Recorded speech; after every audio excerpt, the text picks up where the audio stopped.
Were you silent or were you silenced?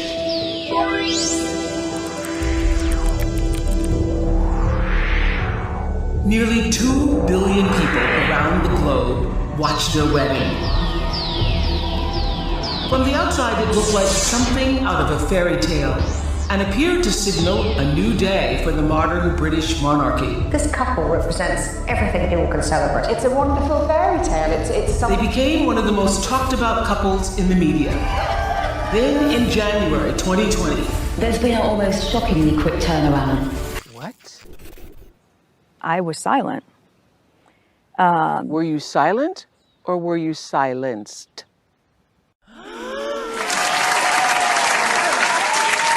I know how you want to see someone Silence.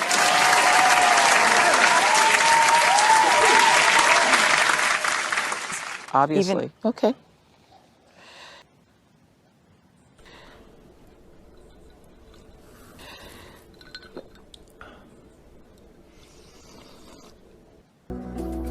What?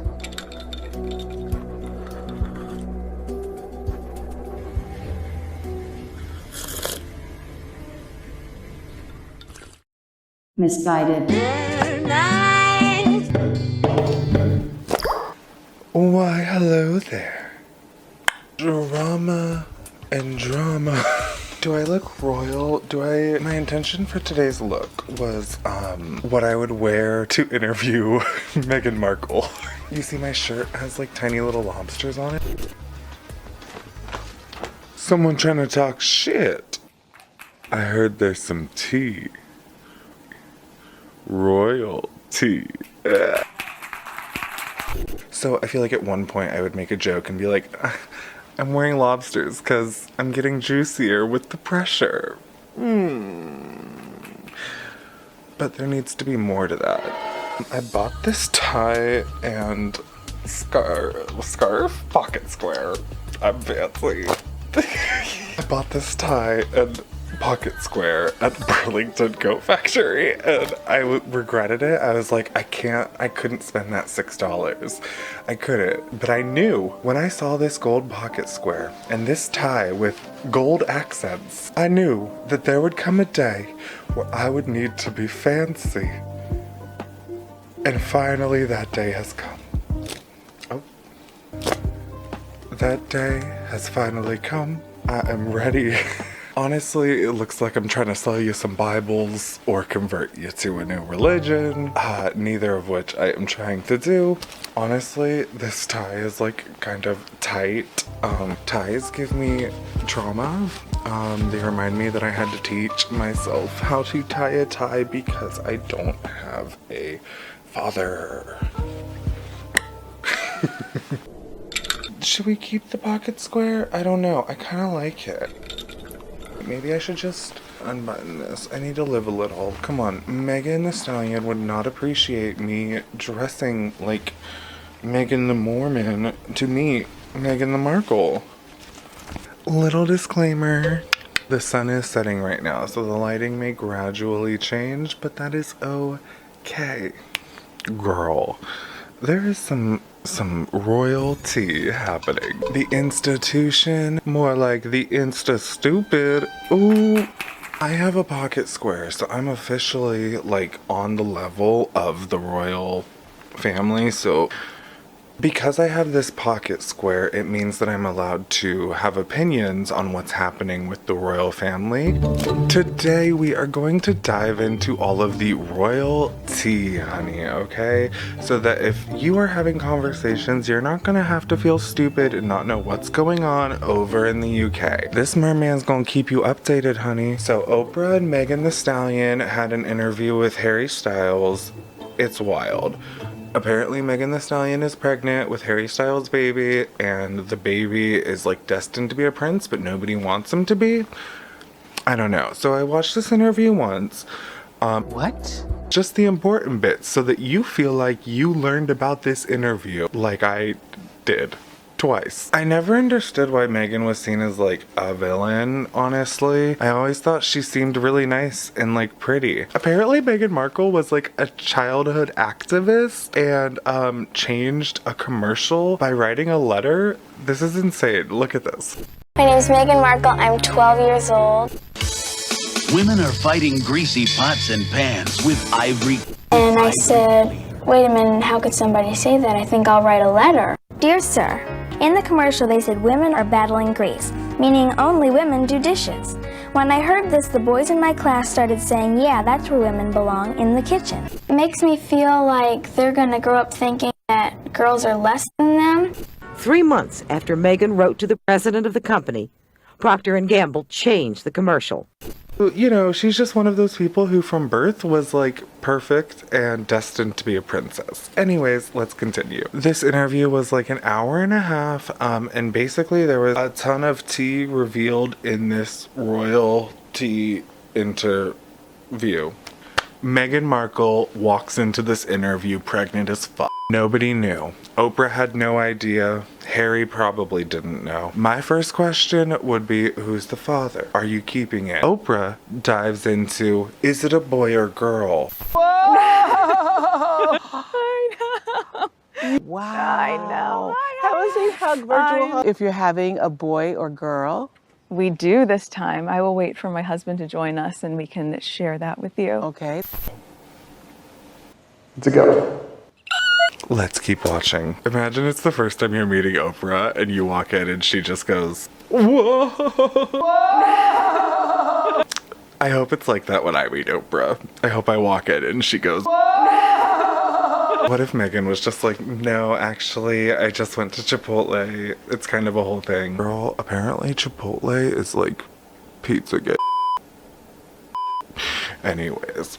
Hey Siri, who's the girl on RuPaul's Drag Race that got a cyst?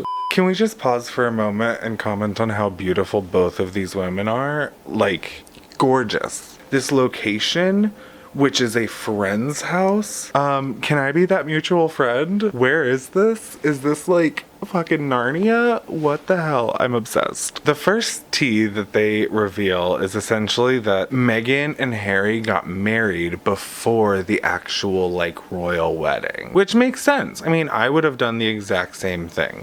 This wasn't our day. This was the day that was planned for the world. You weren't just marrying a family, you were marrying a 1,200-year-old institution. Well, I didn't do any research about what that would mean. You didn't do any research? No. I've never looked up my husband online. You didn't give it a lot of thought?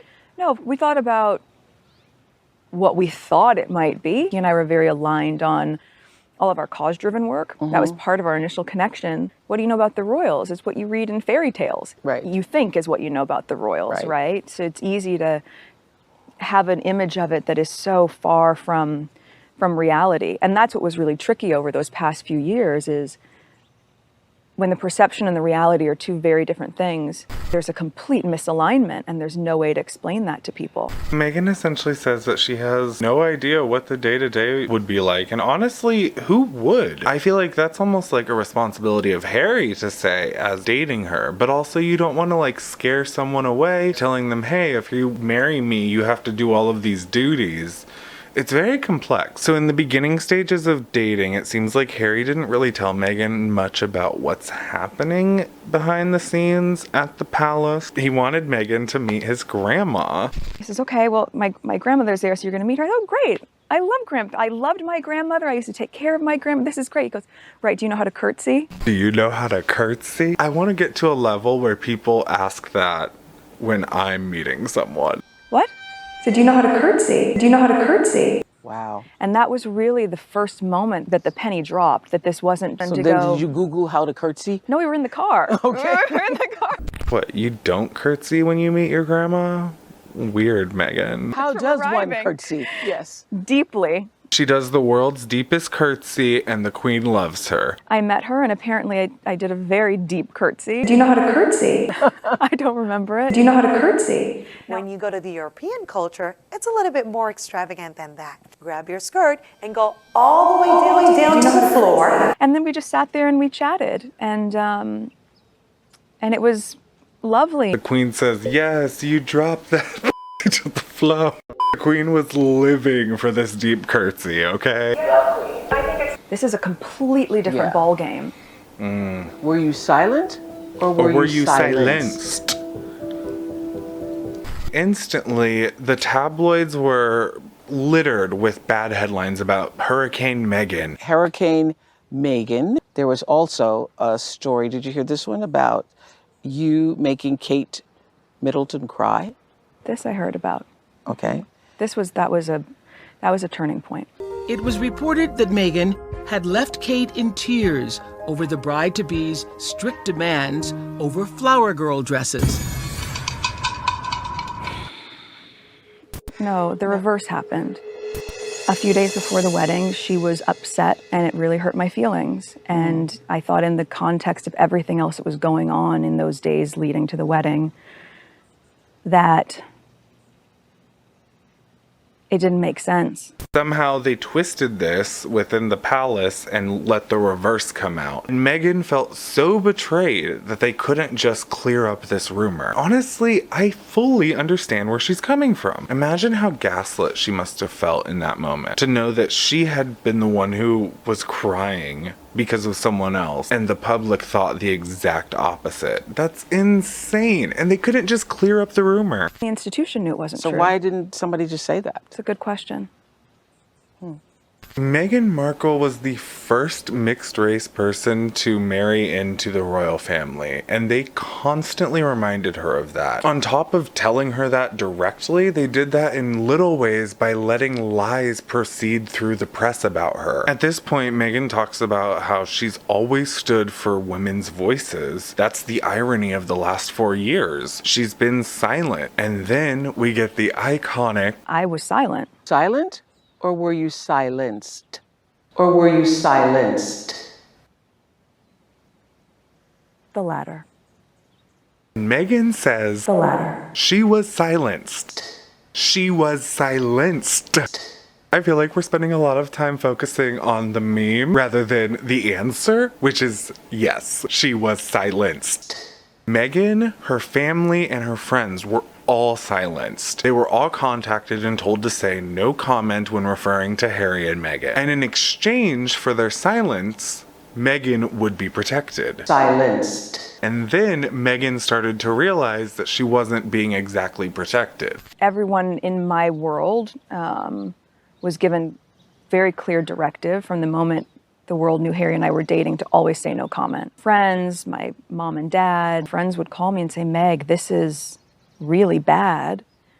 Because I didn't see it, I'd go, don't worry, I'm being protected. I believed that. Not only was I not being protected, but that they were willing to lie to protect other members of the family, but they weren't willing to tell the truth to protect me and my husband. At first, Meghan believed this gaslighting. She believed that she was being protected. Friends and family would call and be like, hey, are you okay? Like, this isn't normal. And she'd be like, no, guys, it's fine.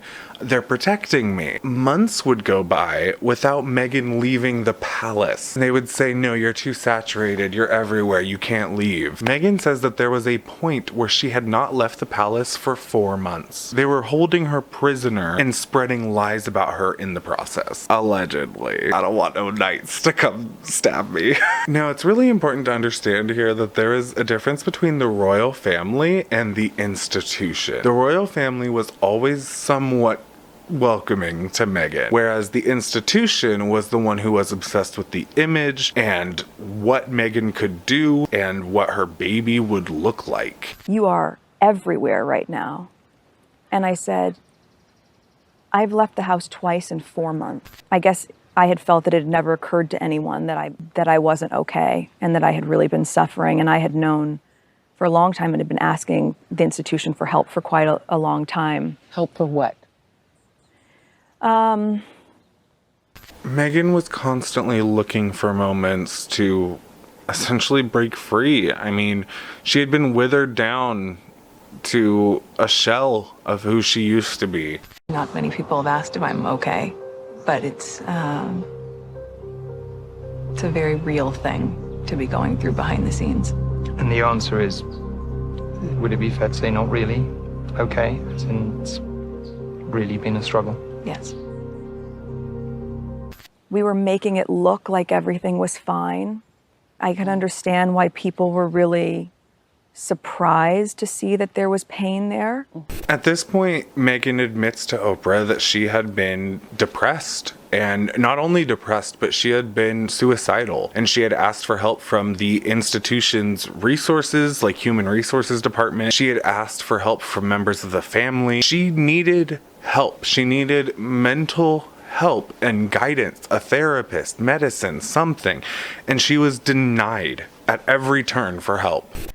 I started to understand what our continued reality was going to look like. Separate from that, and what was happening behind closed doors was, you know, we knew I was pregnant. We now know it's Archie. And that was when they were saying they didn't want him to be a prince or a princess, not knowing what the gender would be, different from protocol, and that he wasn't going to receive security. What? It was really hard. What do you mean?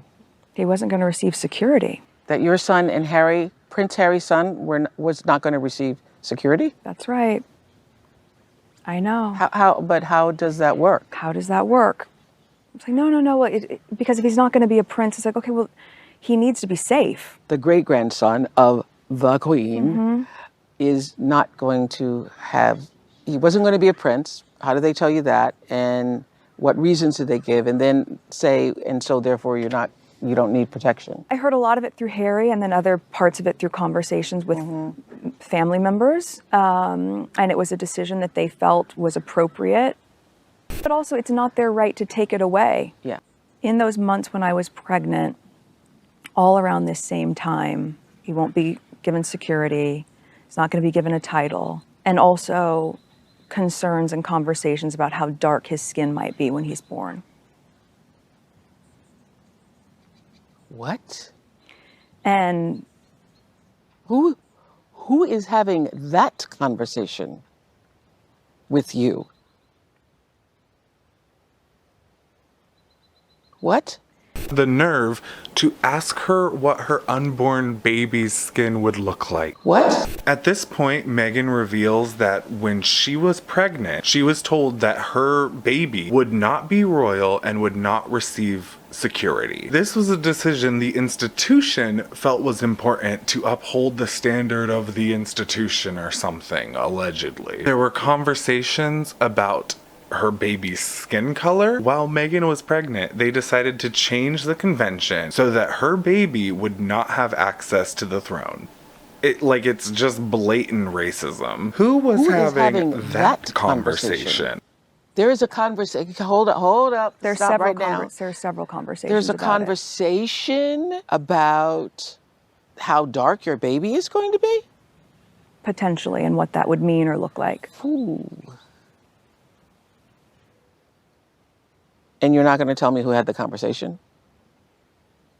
I think that would be very damaging to them. So I'm just going to put in here, we kind of know who was having that conversation. It was not his grandmother nor his grandfather. Given who posted after this interview released pictures of them with black people.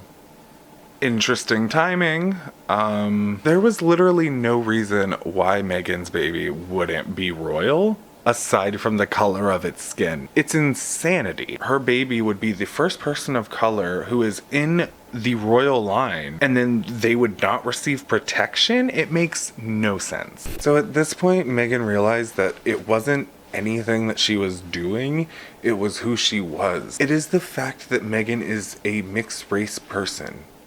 That's it. And at this point, she was so tired of the scrutiny. She was so tired of dealing with this institution and the constant lies and gaslighting. Meghan did not feel like there was any way out of this situation. And she was begging for help. That's, Well, I thought it would have solved everything for everyone, right? So were you thinking of harming yourself? Yes. This was very, very clear. Ever think about going to a hospital, or is that possible that you can check yourself in someplace? No, that's what I was asking to do. Yeah. You can't just do that. I couldn't, call a Uber. I mean, you have to understand as well, it's when I joined that family, that was the last time until we came here that I saw my passport, my driver's license, my keys. Were trapped and couldn't get help, and that would be an accurate interpretation. Yes. That's the truth. That's the truth. It was like, these are the thoughts that I'm having in Yes. the middle of the night that Yeah. are very clear. Clarification. And I'm scared because this is very real. This isn't some abstract idea. This is methodical, and this is not who I am. You've said some pretty shocking things here, revealing. I wasn't planning to say anything shocking. I'm just telling you what's happened. Okay. I'm sorry if it shocked you. It's been a lot. I'm a little shocked. It's been a lot. How do you feel about the palace hearing you speak your truth today? Are you afraid of a backlash?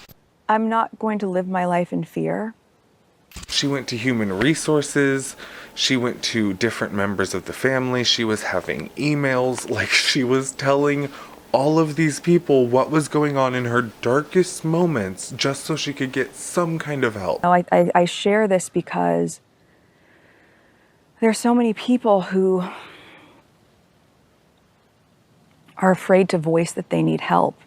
And I know personally how hard it is to not just voice it, but when you voice it, to be told no. And she told Harry at this point how she was feeling. They had to find a solution. So Harry began discussing with his family and the institution different countries that they could possibly stay in. There's a moment here where Oprah mentions a mental health show that she's doing with Harry, and at first I was like, oh, interesting plug. But then I realized that it's probably important for Harry and Meghan to stay in the public eye so that they can't just disappear from the public eye. There's also this clip of Harry talking to the CEO of Disney and mentioning that Meghan does voice acting. And like, I just find it so interesting how smart he is and Meghan is to know to go the public media route, and like, they're basically beating them at their own game. You're gonna use the media to discredit us? Well, we're gonna use the media to help us. It's brilliant, honestly. At this point, Harry joins the interview and he tells Oprah that they're having a girl, and Oprah squeals like I do whenever my Postmate comes early. Not sponsored. I kind of hate Postmates. So Harry begins to dive into some of the tea and tells them that they left to Canada. Apparently, 3 days before lockdown in Canada, they were told that they would no longer have security. So the public knows where they are. They're going to be locked down in a country and they have no security. It makes no sense. It's practically a death sentence. And it seems like the institution knew this. So what did Harry and Meghan do? They called Medea. Harry and Meghan called Tyler Perry. This part absolutely blows my mind. And Tyler Perry hooks them up with a house, security, and they essentially shelter with Tyler Perry for 6 months. By March 2020, just days before the COVID lockdown began, Meghan, Harry, and Archie relocated to Los Angeles, where media mogul Tyler Perry offered them his home as a temporary refuge. He also provided security. What were the conversations had? Has Harry seen Medea? Does Tyler Perry dress as Medea, like, just for fun? I wonder if they ever went to a dinner and they're like expecting Tyler Perry and the Medea just shows up. What would they do? But what I can't seem to figure out is why are you here? Do you think they just went along with it? They don't dive into this in the interview, but maybe it'll be in the next one. So basically they're telling Oprah that this whole time it was a constant conversation with the institution. Everybody knew that they wanted to leave before they left. It wasn't a surprise. I would also like to take a moment to say on the record and formally that I would go down on Harry any day or night.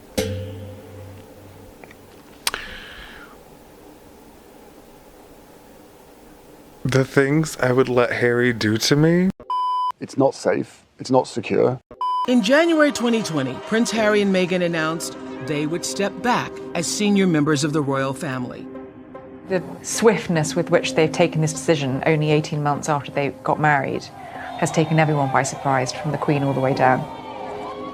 The bombshell news sparked a worldwide media frenzy, dubbed Megxit by the British press. Many reporters and viral posts blamed Meghan for the decision.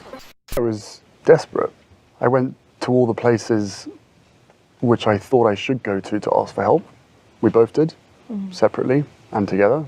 So you left because you were asking for help and couldn't get it? Yeah, basically. My biggest concern was history repeating itself. And I've said that before, on numerous occasions very publicly. And what I was seeing was history repeating itself, but more perhaps, or definitely far more dangerous, because then you add race in and you add social media in. And when I'm talking about history repeating itself, I'm talking about my mother.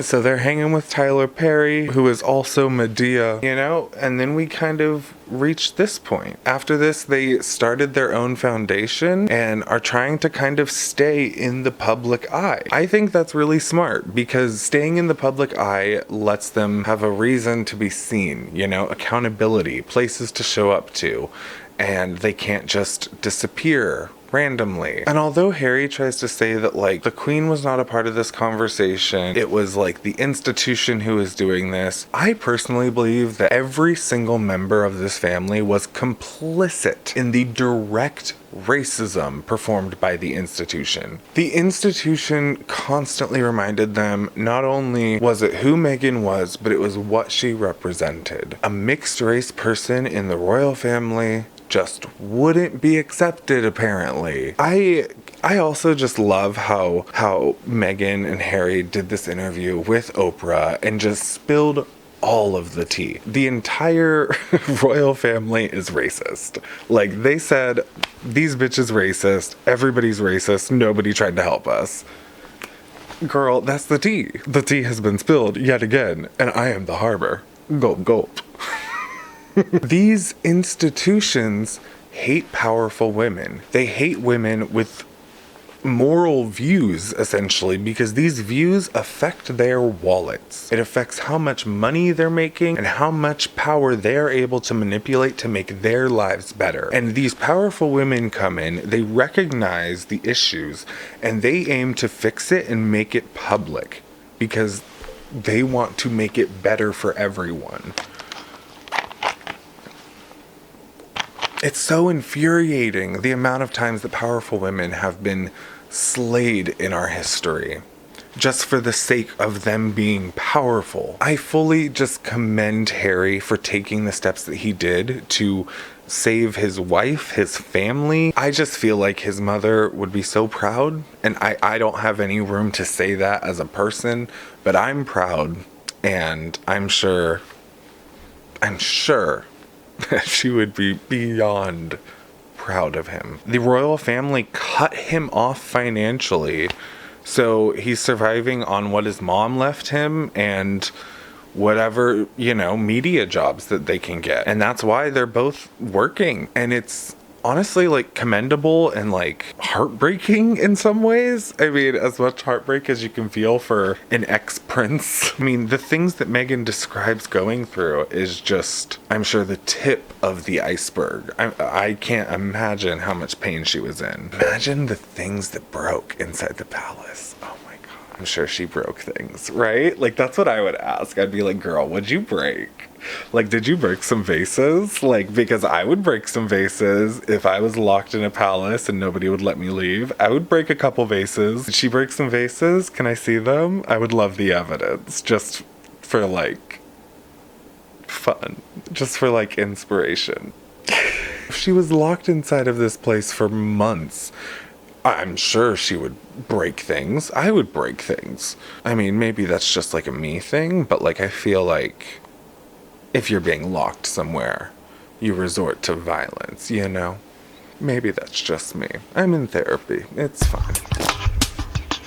And that's it. That's essentially the whole interview with Meghan and Harry and Oprah. That's who was having the conversation. Personally, I think this is a great move for both Meghan and Harry. I'm honestly excited to see what they both do in their futures. I think Meghan is really inspirational as well as Harry. I think this is the beginning of something more. Like there could be so many secrets that could come out from this. There are so many more things that can come out from this situation. So we'll just have to wait and see and keep an eye on Meghan and Harry, okay? Also listen to Mile Higher podcast because they are doing an episode on the royal family and I'm sure they'll dive into some of the history and like conspiracies around this. So I will link that below because I'm sure it'll be a great episode and I cannot wait to listen. That is like one of my favorite podcasts. Thank you for joining me today. If you liked this royalty breakdown, leave a like and a comment. Let me know what you think about all of this tea. Do you think it was the right decision? Let me know what you think. Okay, I would love to read it. Definitely subscribe, hit like, all of those things that you want to do to me. Do them and I will say thank you. And until next time, stay safe, stay sane, and remember to always stay golden.